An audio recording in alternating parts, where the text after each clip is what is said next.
अभी अभी विवाह के बंधन में बंधे हैं, वो भी युद्ध में जाने के योग्य नहीं है। प्रभु, ना मैं बालक हूं, ना मैं वृद्ध हूं, और ना आप विवाहित। फिर मुझसे राष्ट्र सेवा का सुख क्यों छीन रहे हैं आप? क्योंकि तुम अयोध्या के सैनिक नहीं हो।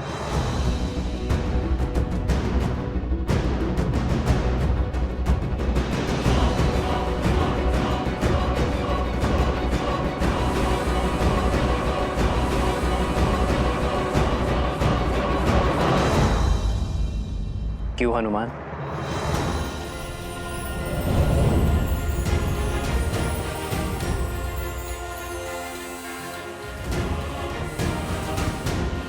प्रभु, प्रभु, प्रभु, मैं अयोध्या का सैनिक नहीं हूं, इसलिए आप मुझे छोड़ के जा रहे हैं। फिर आपने लक्ष्मण भैया को साथ जाने का अवसर क्यों दिया? क्योंकि लक्ष्मण अयोध्या का राजपुत्र है हनुमान, और राज्य सेवक भी। उसका कर्तव्य उसे इस युद्ध के योग्य बनाता है। मेरे वानर वीर तो यहाँ अतिथि हैं। लक्ष्मण भैया राज सेवक हैं, तो जा सकते हैं, और मैं तो स्वयं राजा राम का सेवक हूं प्रभु, उसका क्या?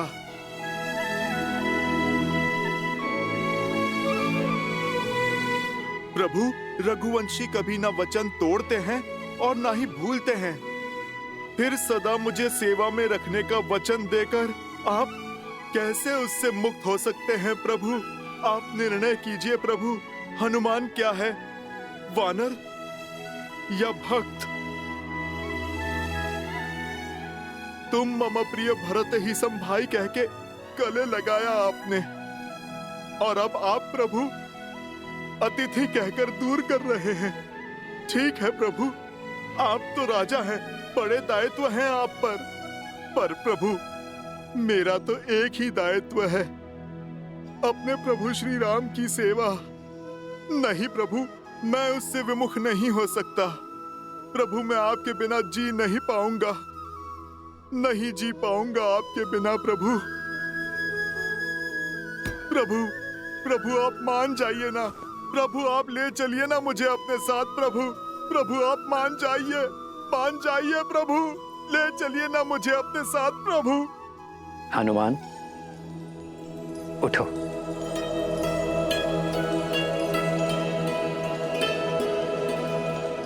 तुम जीत गए हनुमान, मैं हार गया। चलो हमारे साथ, किंतु मेरी एक शर्त है। कैसी शर्त प्रभु? कि तुम शस्त्र नहीं उठाओगे।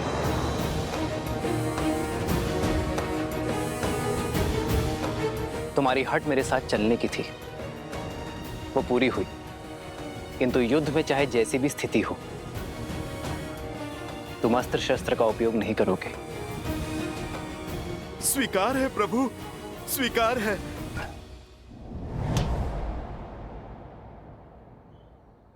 आओ हनुमान।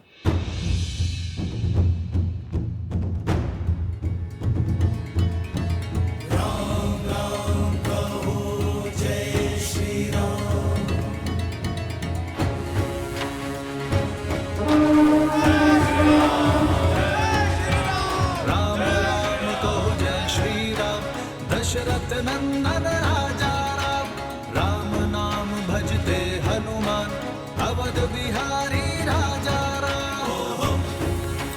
जय श्री राम, जय श्री राम, जय श्री राम, जय श्री राम, जय श्री राम, जय श्री राम, जय श्री राम। राम सत्य में युद्ध पर स्वयं छा रहा है। जय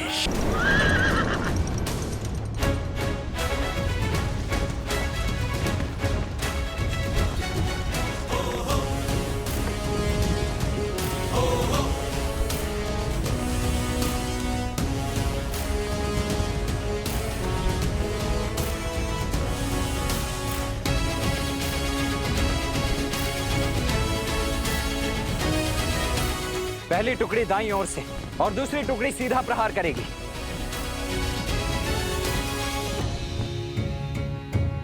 सारथी, रोको।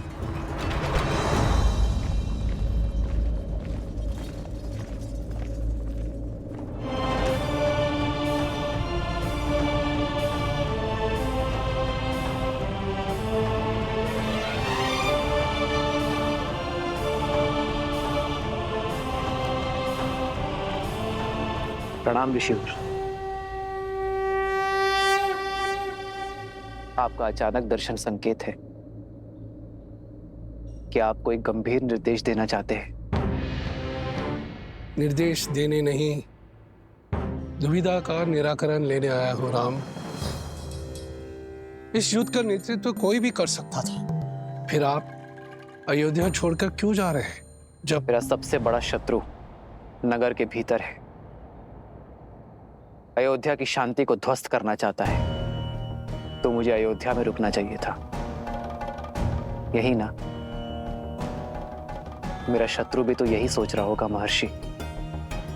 उसे परास्त करने के लिए ही मैं अयोध्या से बाहर आया हूं। उसका बैर मुझसे है, क्रोध मुझसे है, और जब मैं अयोध्या के बाहर आ गया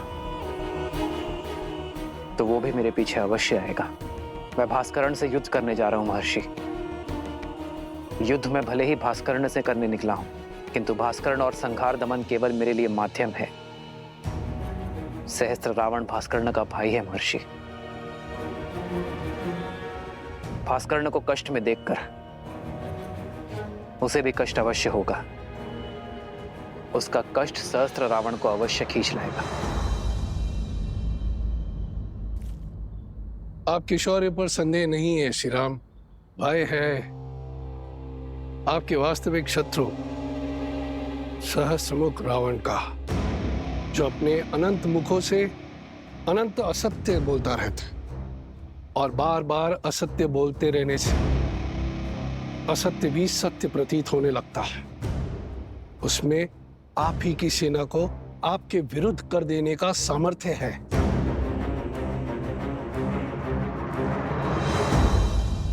इसीलिए तो सहस्त्र रावण को अयोध्या से दूर खींच लाऊंगा मैं। उसे अकेले ही ललकारूंगा, ताकि वो मेरी अयोध्या में असत्य का विष नहीं घोल पाएगा। और इसमें आपके प्राणों का संकट है। अपनी प्रजा के हित के लिए राम को मृत्यु भी स्वीकार है।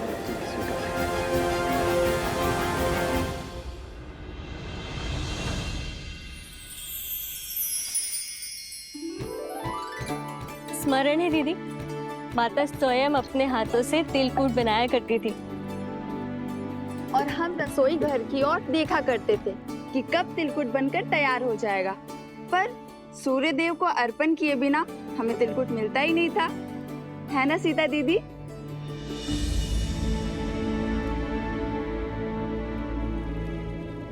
कहाँ खो गई दीदी?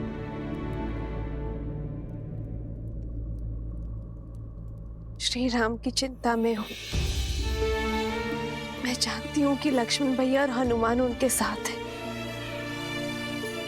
किंतु मन है कि मानने को सजी नहीं है।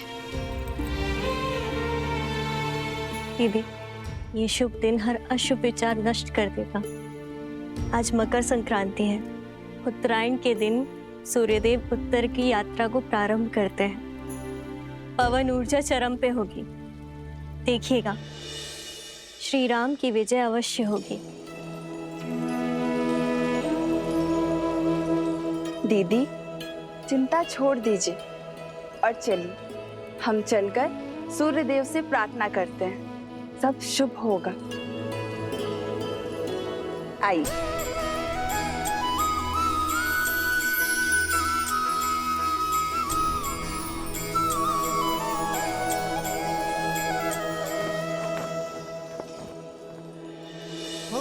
माघ मकर गत रवि जब होई, तीरथ पति ही आव सब कोई।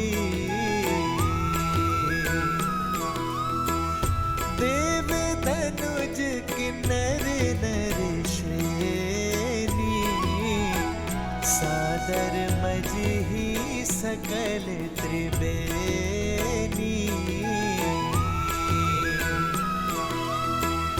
पूजही माधव पद जल जाता परसी अखया बटु हर्षहि गाता। हे सूर्यदेव, मेरे श्री राम को युद्ध में विजय देना।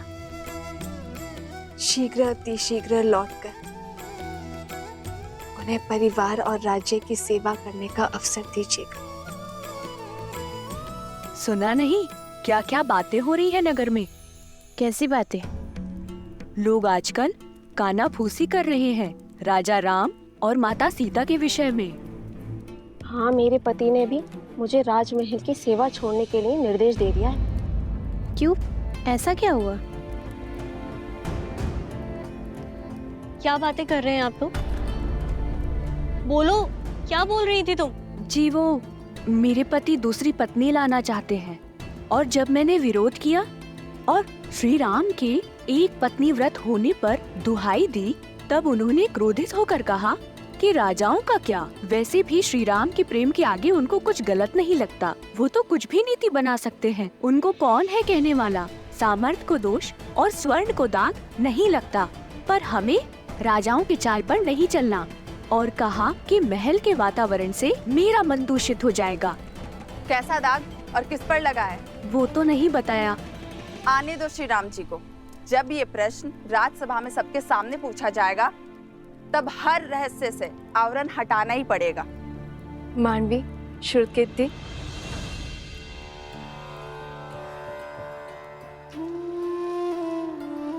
राजभवन में जाके माताओं को प्रसाद नहीं देना?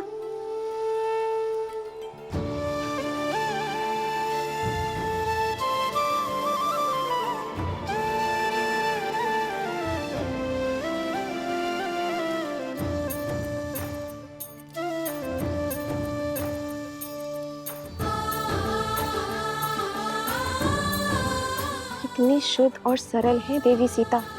इनके बारे में कोई इतना ओछा कैसे बोल सकता है? दीदी, किसी दासी का पति राजमहल के वातावरण के बारे में आपत्तिजनक बातें फैला रहा है। राजा और रानी के विषय में शंका पनपना उचित नहीं है। समस्या फैल सकती है दीदी। राम राज्य में अराजकता कभी नहीं आएगी मांडवी। श्री राम आते ही कोई ना कोई हल अवश्य निकाल लेंगे।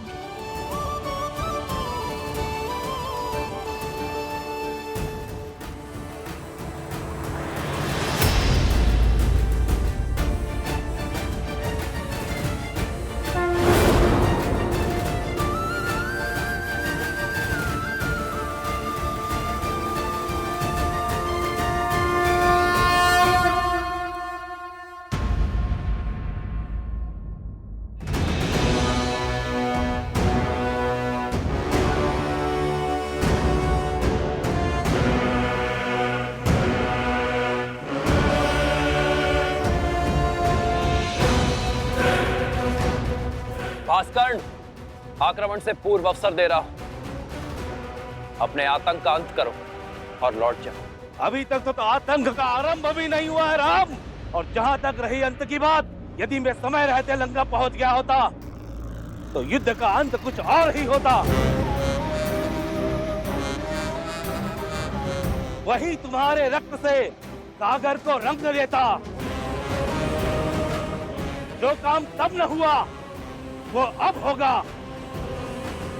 इस रणभूमि में मैं तुम्हारा वध करके रावण के मृत्यु का प्रतिशोध लूंगा और तब होगा न्याय। प्रतिशोध से न्याय नहीं मिलता भास्कर्ण। प्रतिशोध केवल स्वयं को जलाता है। लौट जाओ। स्वयं के बल पर बड़ा अभिमान है ना तुम्हें राम?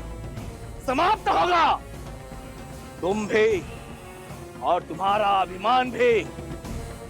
भास्करण का तेज और संघर दमन का दमन तुम्हें सेना समेत ध्वस्त कर देंगे।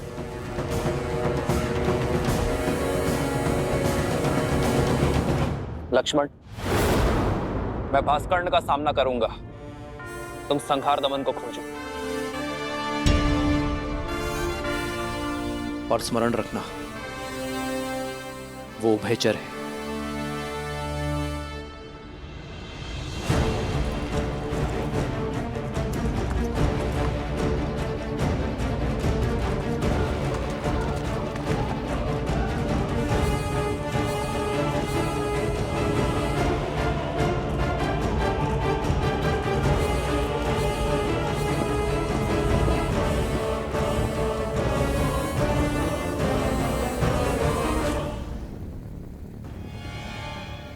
भास्करण का पुत्र संघार दमन, जिसमें सहस्त्रों बैलों का बल है, जिसके सानिध्य में आठों दिशाएं, सागर का बवंडर और चक्रवात है। साथ ही वो उभयचर भी है, जो जितनी सरलता से थल पर रह सकता है, उतनी ही सहजता से जल में भी जी सकता है।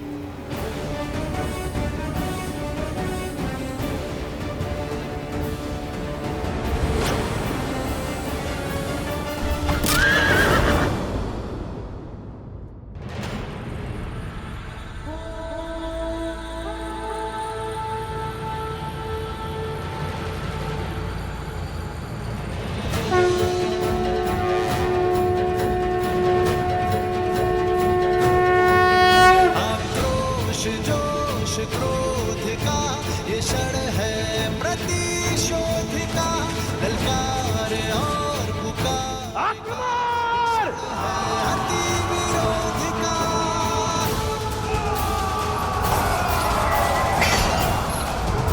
भास्करण, श्री राम रण की सावधान। जो धीर है,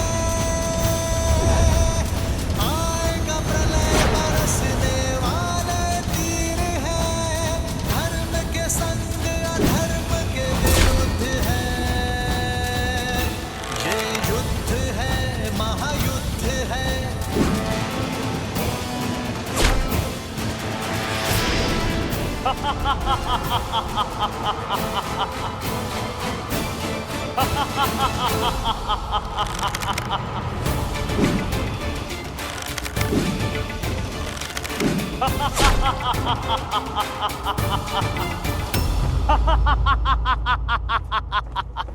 बस राम, बाण क्या, ब्रह्मास्त्र चला दो। तुम्हारे ब्रह्मास्त्र मेरे तन को नहीं छेद पाएंगे। ब्रह्मा अपना स्वयं वरदान नहीं कर सकते।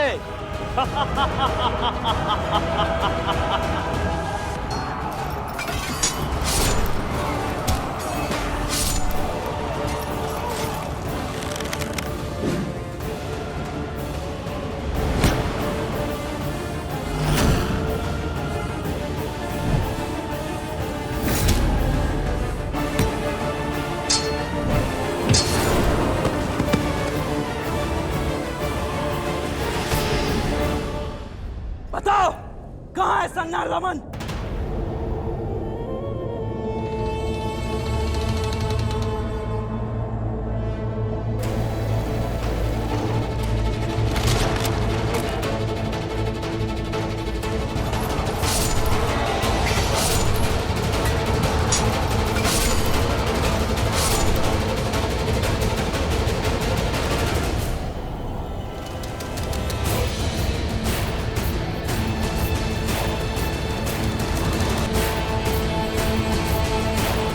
सैनिकों, पीछे हटो।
जल में जाकर तो इसने स्वयं भूल कर दी है।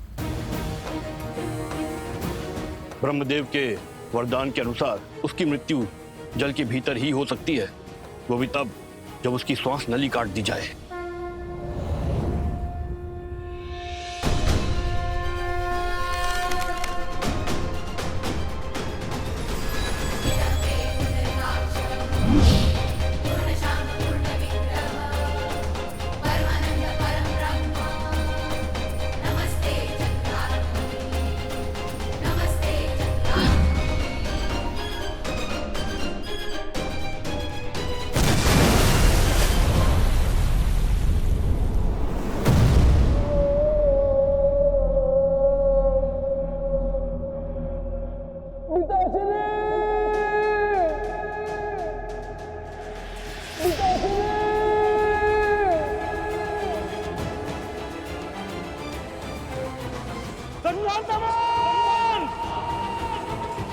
भास्करण, जो भूल रावण ने की थी वो तुम मत करो।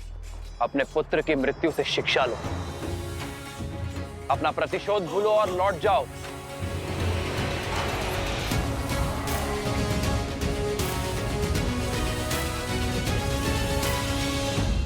लक्ष्मण, तुमने मेरे प्राण, मेरे प्यारे पुत्र संहार दमन का वध किया है। अब मेरे प्रकोप से तुम दोनों भाइयों को कोई नहीं बचा सकता, कोई नहीं। भास्करण, ये क्रोध ही तुम्हारे विनाश का कारण बनेगा, क्योंकि सत्य और धर्म की लौ के आगे तुम्हारा ये झूठा दम अवश्य तोड़ेगा। आज तुम्हारे अत्याचार और आतंक का अंत होकर रहेगा भास्करण।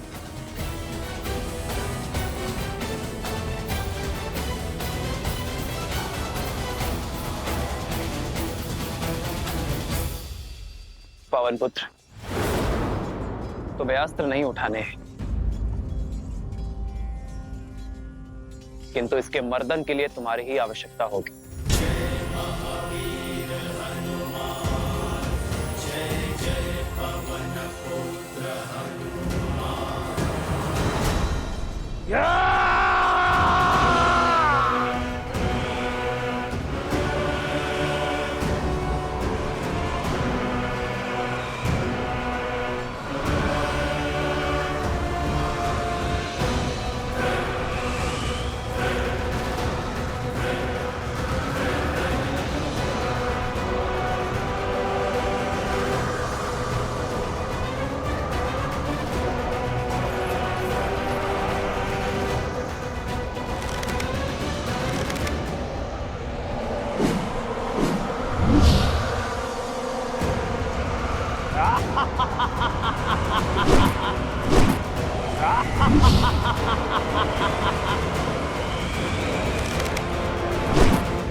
पिताश्री वायुदेव प्रकट हो।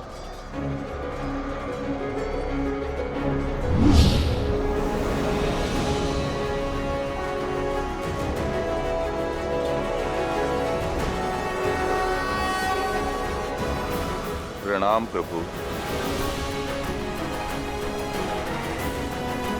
कैसे स्मरण किया पुत्र? पिताश्री, राम काज में आपकी सहायता की आवश्यकता है। मैं कुछ क्षण के लिए आपको अपने अंदर बसाना चाहता हूँ। राम का काज और पुत्र की पुकार दोनों को अनदेखा नहीं किया जा सकता। तथास्तु।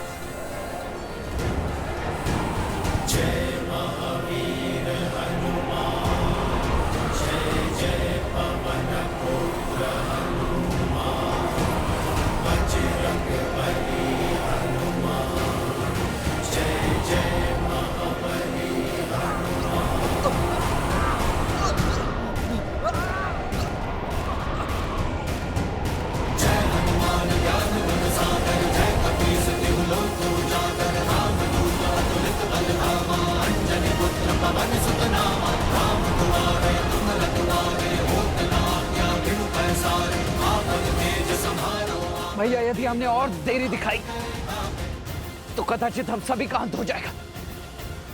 इससे पूर्व के कुछ अनर्थ आपको इसका संहार करना ही होगा। लक्ष्मण, वायु अब भास्करण्य के संपर्क में नहीं है, किंतु वो धरा पर अब भी खड़ा है। जब तक वो युद्ध भूमि पर होगा उसका अंत असंभव है लक्ष्मण।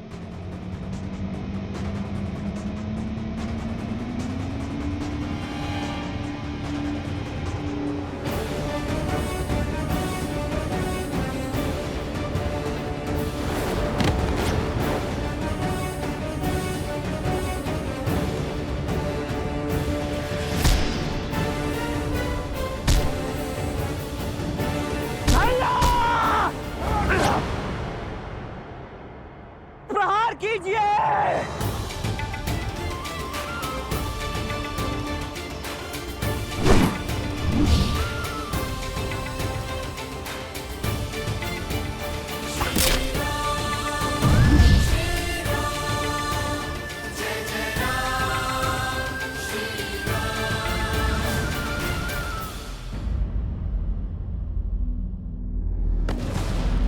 लक्ष्मण,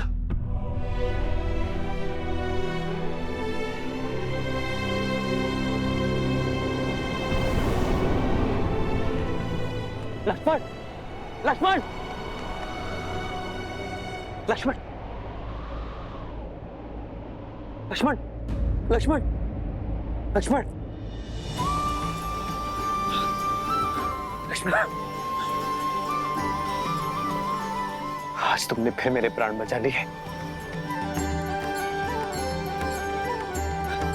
लक्ष्मण,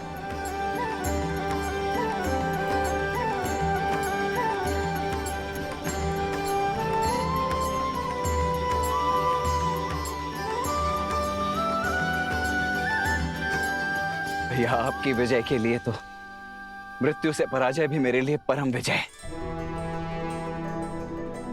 कल प्रातः हम अयोध्या के लिए प्रस्थान करेंगे और वहां प्रत्येक घर पर हमारे विजय की पताका लहराएगी। जाओ लक्ष्मण, अब सेना से भी निश्चिंत होकर विश्राम करने को कहो। जो आज्ञा भैया।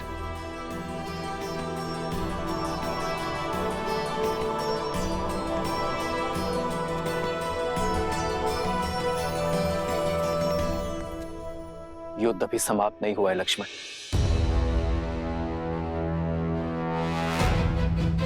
युद्ध तो अब आरंभ होगा, वो युद्ध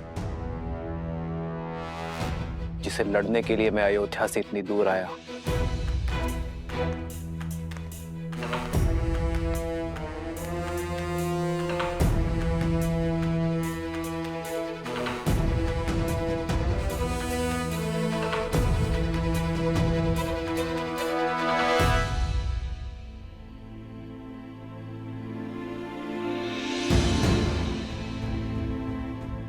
लोग आजकल कानाफूसी कर रहे हैं राजा राम और माता सीता के विषय में। हाँ, मेरे पति ने भी मुझे राजमहल की सेवा छोड़ने के लिए निर्देश दे दिया है। वैसे भी श्री राम के प्रेम के आगे उनको कुछ गलत नहीं लगता। वो तो कुछ भी नीति बना सकते हैं। उनको कौन है कहने वाला?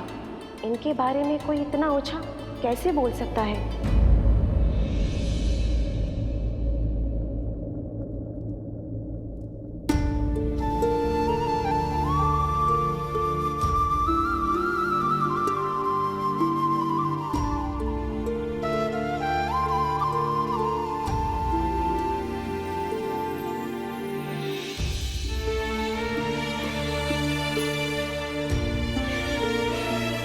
सीता कभी चिंतित हो ही नहीं सकती आज, परंतु एक होने वाली माँ का स्वप्न बिगड़ जाने का शोक अवश्य है।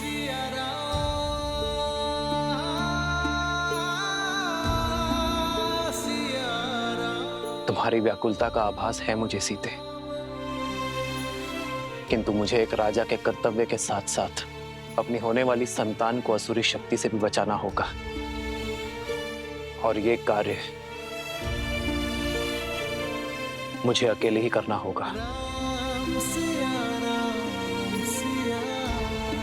अपनी प्रजा के हित के लिए, राम को मृत्यु भी स्वीकार है, मृत्यु भी स्वीकार है।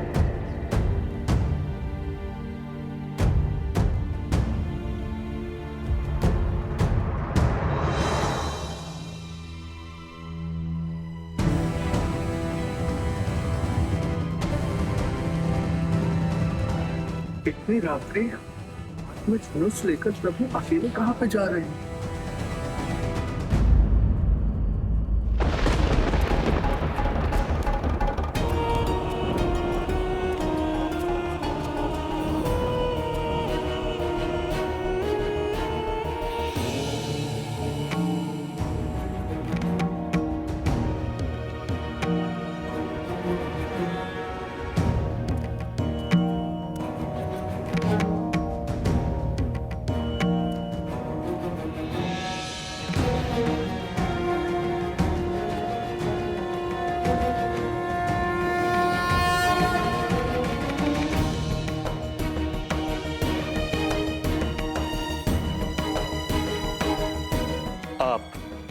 अवध की महारानी है देवी सीता। आपका व्यथित होना प्रजा के हित में नहीं। प्रजा की ही चिंता में हूँ गुरुवर। नागरिकों के विचारों में मलिनता आ रही है और मन में शंका का विष खुल गया है। ये नगर में कौन सी असुरी शक्ति पग पसार रही है गुरुवर?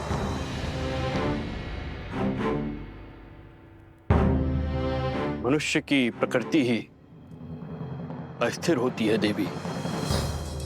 सफलताओं के बीच असफलता का भय, यात्रा के प्रारंभ होने में घर छूट जाने का भय, विवाह के समय स्वतंत्रता छिनने का भय, नए उत्तरदायित्वों का संकोच सदा रहता है।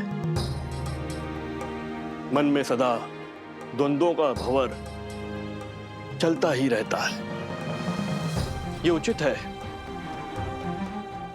कि संसार का आधार सत्य है, किंतु यहां असत्य भी उपस्थित रहता है।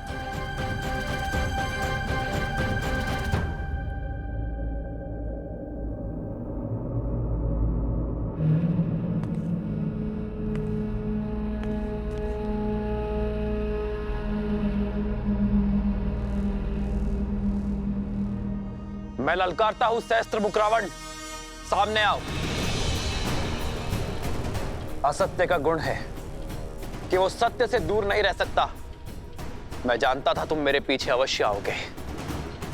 अब बात और वार छुप कर नहीं, सम्मुख होकर होंगे। हार जाओगे राम, मुझे जितना काटोगे उतना ही मैं बढ़ूंगा।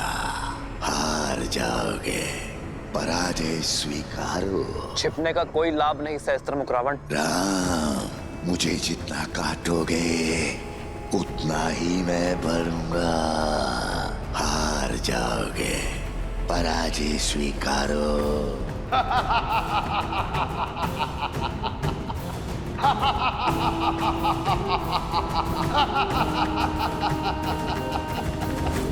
क्या राम राज्य भी भय की छाया में श्वास लेगा?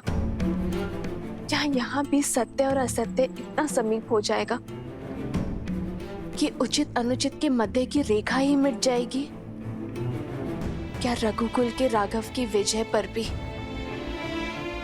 प्रश्न चिन्ह लगेंगे गुरुवर? राम सिंहासन पर अवश्य आरूढ़ हो गए हैं देवी, किंतु किसी भी अभूतपूर्व कार्य के सफल होने में समय लगता है। राम राज्य स्थापित होने में भी अभी समय है। धर्म और कर्म के अमृत से इस धरा को सींचना होगा। राम को अभी और संघर्ष करना होगा।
क्या इतना सरल लगता है मेरा अंतराम? कोई अस्त्र, कोई शस्त्र मेरी मृत्यु का मार्ग प्रशस्त नहीं कर सकता है, क्योंकि मैं शरीर नहीं, सोच हूं राम, सोच। सोच को कौन सा अस्त्र मार सकता है?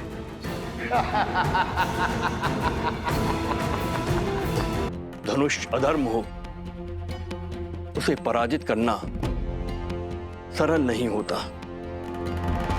बार बार दोहराया गया सत्य सत्य प्रतीत होने लगता है, मन में संदेह उत्पन्न करने लगता है। इसलिए आवश्यक है कि ऐसी स्थिति में व्यक्ति का मन दृढ़ हो, और ये दृढ़ता बल से नहीं, संस्कारों से आती है।